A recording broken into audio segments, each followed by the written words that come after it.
The presenting sponsor for OnEducation is Classcraft. You won't believe what Classcraft has in store for you at ISTE 2019. Stop by the Classcraft booth and complete the new AR experience to be entered in a drawing for a Nintendo Switch. Do you want twice the chance to win? Simply put us, OnEducation, as your referring friend on the form. To learn more about Classcraft, visit classcraft.com/OnEducation. If I have really painful menstrual cycles, are you going to say that too?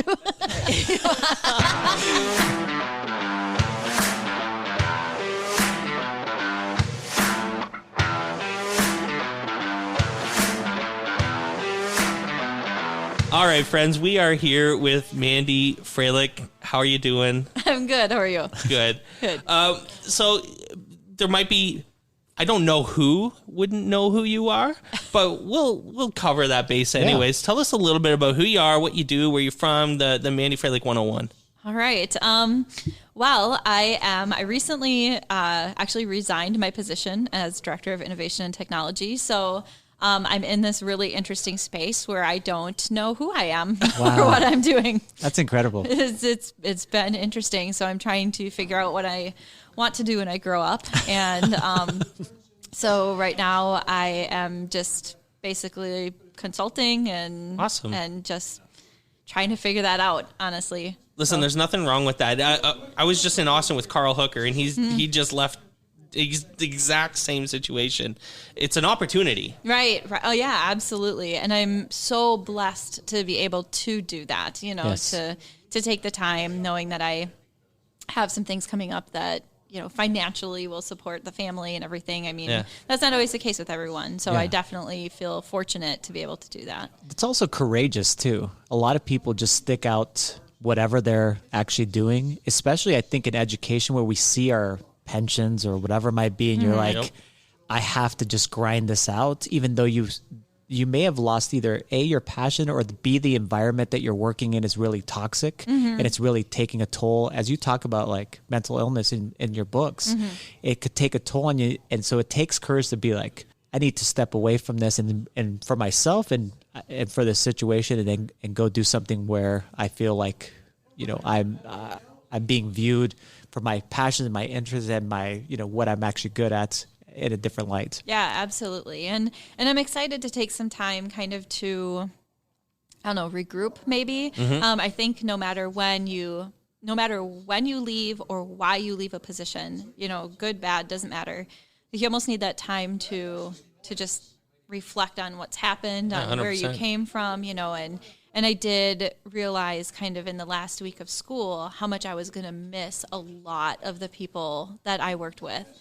I absolutely loved most of the people who worked in my technology department were women, and we all worked together very, very well. And so I'm going to miss the ladies I work with, and my network administrator was fantastic as well. I'm going to miss him. And so there's just started looking at some of the teachers I work with, and they were coming and crying and hugging me. And I'm like, oh my gosh, I was so focused on the leaving part. Yes. And why am I doing that? And is it a good decision that I missed all the people that made me feel like that was my calling? Yeah. So now I'm kind of trying to take some time to go through that and figure that out for myself as well. For sure. So about this event, USM Spark, first time that Mike and I have been here. What are you actually doing here at the event? To tell us about maybe, kind of some of your sessions that you're presenting. Yeah, sure. So USM Spark never disappoints. Like it is is such a phenomenal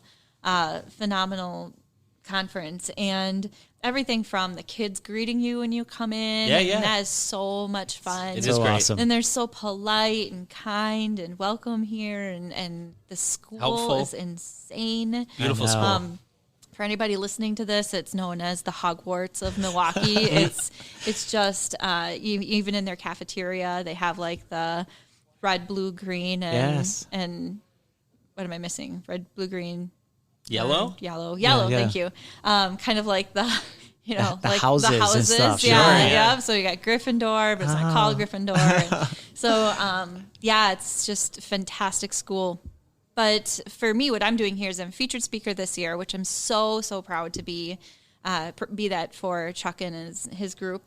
And so I did a mental health kind of awareness, talking about it type session this morning. And it's called The Show Must Go On. It's my favorite session I do.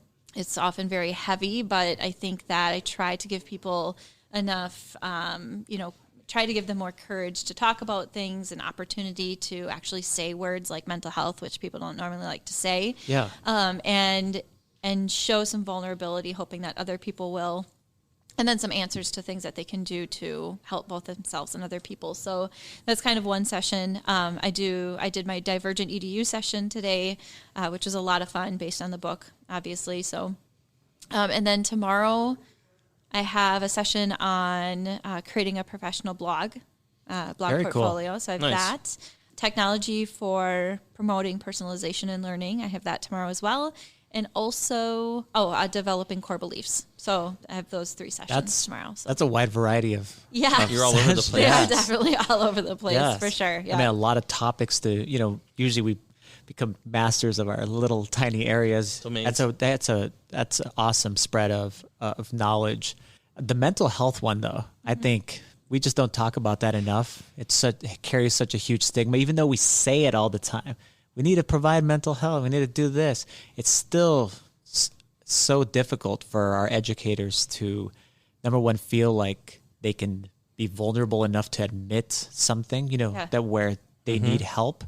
Number two, to seek out that help and actually, work through whatever it is. Talk about a profession that really, there's a lot of pressure on teachers, a lot of stressors. Yes. And a profession where mental health should be a part of our everyday, the way that we function. Mm-hmm.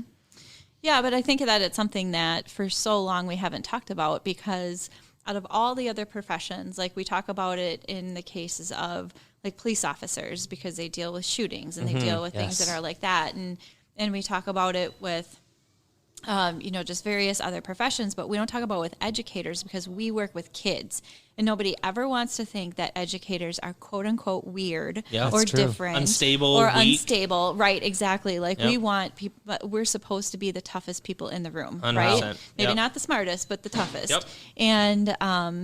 And so we ignore that because we don't want parents who don't understand, or administrators who don't understand, to think that there's something wrong with us and we can't do our jobs.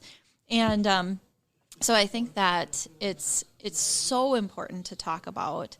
It's difficult to talk about, but it definitely needs to be done. I haven't recently, but about a year ago, I was seeing a counselor and trying to deal with my depression and anxiety. And she told me that if you went into a mall and everybody who had anxiety was wearing a yellow shirt, and everyone who had depression was wearing a red shirt, and everyone who didn't have either of those was wearing white, she goes, you would see almost no white shirts. Wow. She's like, it's so, both of them are so prevalent nowadays, that just in general society, there's going to be almost no white shirts. Yes. And so, it's really important to talk about with our kids as well. I mean, my own son developed anxiety once he got to college. High performer in high school, got to college, and sometimes you got to study. Yes. You never learned how to do that. That coupled with a couple concussions in football, and he developed actually specifically a test anxiety, which he had never had before. Yes. And had to go through dealing with that. My younger daughter, when she was 11, she told us she wanted to commit suicide. I deal with my own depression, anxiety. I should have been the one to see that. I never saw it coming. Never saw it. Ever. And so, it's so prevalent all over the place that it has to be a discussion that we have. Yes. Yet it's so scary for people that they don't want to do it. Yes.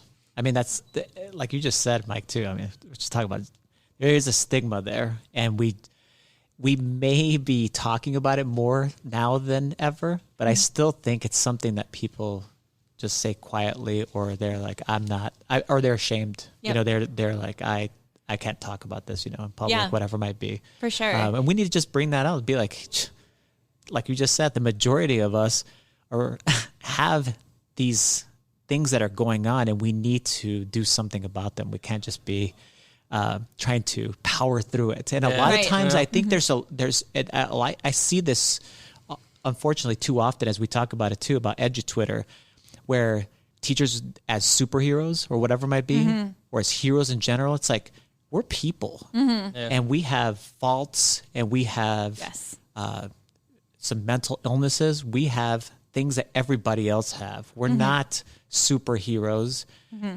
And we need to take care of ourselves, both physically, but also in this case, mentally. My goodness, I think it's such a huge issue.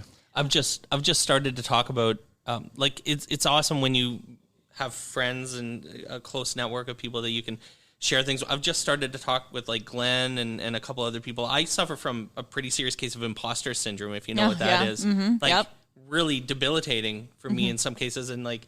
Some people wonder why I don't, like, I had Steve Isaac just the other day on Twitter ask me, do you sleep? And it's like, no, but it's because I'm working my ass off because I feel like if I don't, everything is going to fall apart. Right? And I joke about it, and it's a little like, there's like defense mechanisms for it. Absolutely. But I have a legit case of imposter syndrome where I feel like if I have to work, I have to get only like 4 hours sleep, and I wake up at 5 a.m. and start working on things for the podcast or my job or whatever, because if I don't, everything is just it's gonna be over. Like next week.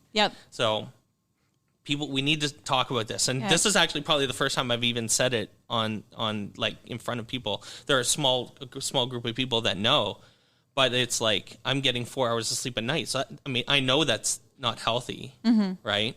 But you know, you got to start talking about it, or you're not gonna even figure out how to like solve it or fix it or deal with it or manage it.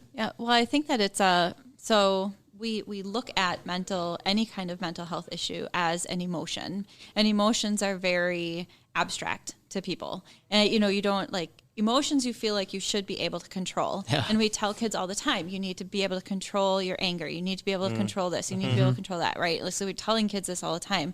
But in reality, mental health issues, it's biological. Like there's something going on in your brain, physiological, like something going on in your brain that's not exactly working correctly. And sometimes the analogy I give is like, if my arm isn't working, okay, and it's not working, and I can't get it to work, and I'm trying to do things, my arm's not working, I'm starting to get frustrated with myself. Like, what is wrong with me that my arm's not actually working? Like, this shouldn't be this hard. My arm should work, right? Yes. But if I know my arm is broken, I go to the doctor, I get a cast, I understand that it's going to last a certain period of time, and then I'll be able to move on with physical therapy or whatever it is. And eventually I'll be better. Yes.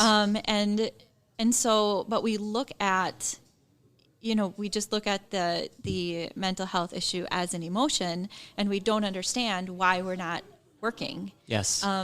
But when I talked to my daughter, for example, and I said to her, and luckily, although I didn't see it coming, I knew how to deal with it. And I said to her, like, there's an imbalance in your brain, and so many people have it. And sometimes some people go to counseling, and some people need medication, and some people use meditation, and there's lots of different things. So we need to figure out what it is for you that's going to work. Exactly. Now, for me, medication doesn't work. For her, it has made all the difference. And so I don't care what it is. Let's start down the path of solutions. Right. Exactly. You just need to figure out what it is. And I think also, as far as just even regular self-care goes, we say, you should use mindfulness. And then we don't ever really talk about what mindfulness is. And if we do, we say it's a meditation. And then, or we say, or do yoga. And I kind of joke, and I'm like, look, I can't. Do I look like a guy that would do yoga? I know. My body does not bend that way. There's no way. Like, it hurts. I don't want to. There's nothing relaxing about yoga. I have no desire to do yoga. No. But meditation is anybody. It can do that. Medication, but sometimes it takes practice. Yes, it does. And there's it needs so to be many led. apps out there. Exactly. Yes. So many apps out there that can help you. Like, I'm still working on my meditation. I'm not good at it. I'm not going to lie. I don't like being inside my own head. I know. It's a scary, Isn't it a scary place? Yes. I mean, not your head. but all right, yes. Yeah. It would be weird if I could be in your head and you would be in mine. But yeah. Yeah. No, we get you. I have to take 20 milligrams of melatonin just to fall asleep at night. That's excessive. Yeah. It that's is a lot. excessive. Yeah. I know it's excessive, but like, I can't shut the hell down right. if I don't. Yes. And then as soon as I wake up, the moment that I've seen it. You've seen it. I know. I've seen it. Yeah. I'm up. I was up at 5:30 this morning. working.